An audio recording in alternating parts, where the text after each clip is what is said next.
Hey everyone, the National Football League sent the list of adopted new rules, and they are as follows. Number one is actually not really new, it's a permanent installment of the rule where the extra point starts at the 15-yard line.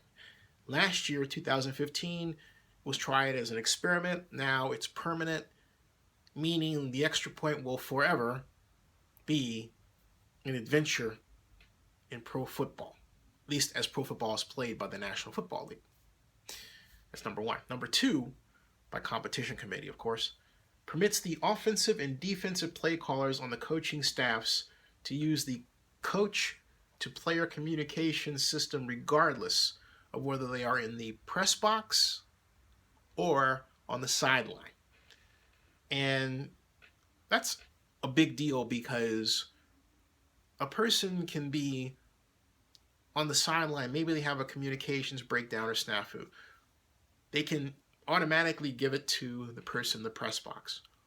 Or the person in the press box could have access to better data and feed that data immediately to the quarterback or designated player on the field with optimum results. I like that idea. I like that rule. 3, chop blocks illegal. No roll blocking into the person below the waist, around the knees, trying to get them off their path to tackle the running back, or trying to get them to come down when you're throwing a slant pass or a short pass. That's out. The chop block is dead.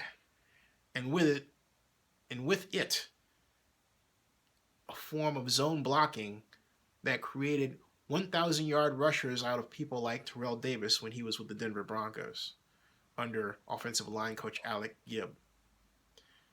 That's gone.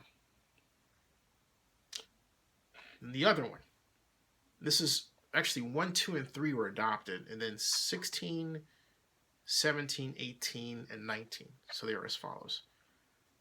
Number 16, by competition committee, expands the horse collar rule to include when a defender grabs the jersey at the nameplate or above and pulls a runner toward the ground. Can't do that. Can't do that.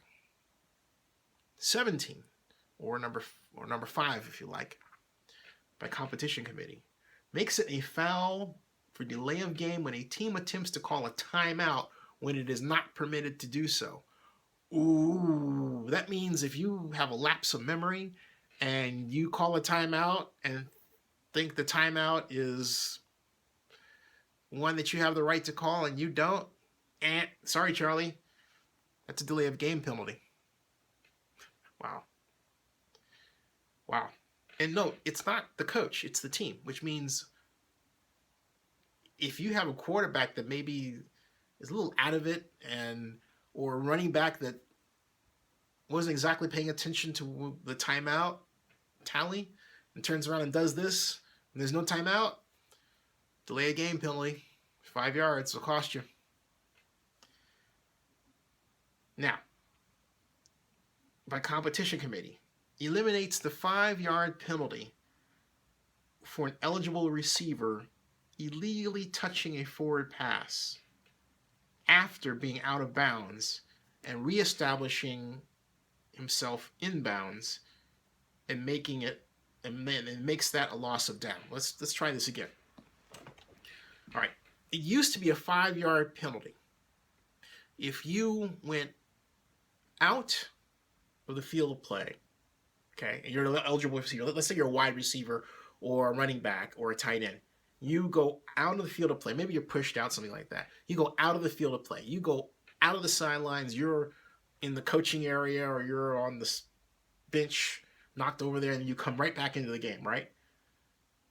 And then you touch a forward pass. Oh, I got it. Boom. Or catch it. After having come back in bounds from being out of bounds. Okay? If you do that, it's not a 5-yard penalty, it's a loss of down. You don't lose yardage, you lose the down. Maybe you make a 16-yard catch, but the catch doesn't count, lost it down.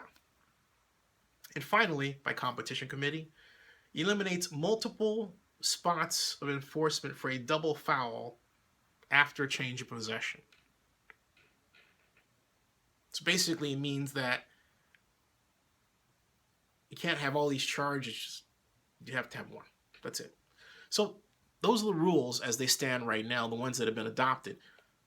I'm interested in how they deal with the stadium lights rule, which is where it was requested by the Colts, where stadium lights would have to be turned on a minimum of 1 hour before the game.